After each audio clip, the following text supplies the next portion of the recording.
चाहे कोई भी हो, महात्मा ही क्यों ना हो, मृत्यु लोक में कर्मों का फल तो भोगना ही पड़ता है। लेकिन महाराज जी ये भी कहते हैं कि राधा नाम लेने से सब हिसाब किताब आप वाला रजिस्टर फट आप जाता है आप उसमें। गौर से नहीं सुना होगा। जब हम नाम जप करते हैं तो सबसे पहले नाम संचित कर्म को भस्म करता है। संचित कर्म कहते हैं जो हम करोड़ों असंख्यों जन्मों में पाप पुण्य किए हैं, उसका एक गोदाम है हमारा। जब हम भगवान का आश्रय लेते हैं, नाम जब शुरू करते हैं, तो उसको नष्ट किया जाता है पहले।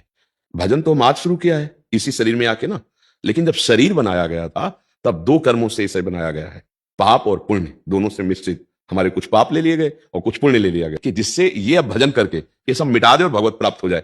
अब इस शरीर में जो पाप कर्म वो अपना प्रभाव दिखाएंगे, रोग रूप में एक्सीडेंट हो जाएगा, हाथ टूट गया, पैर टूट गया। साधु है, भजन करता है, उसको ये कष्ट भोगने पड़ेंगे क्योंकि प्रारब्ध बन चुका है। भजन हम आज कर रहे हैं। अब ये आज का भजन संचित को भस्म करेगा, वहां रजिस्टर को। ये रजिस्टर से निकला हुआ है, ये रजिस्टर नहीं है, ये तो भोग में आ चुका है, वो आएगा। भजन का फल होगा कि भोगने की सामर्थ्य मिलेगी, आप उबोगे नहीं। और पूर्व संचित को भस्म कर दिया।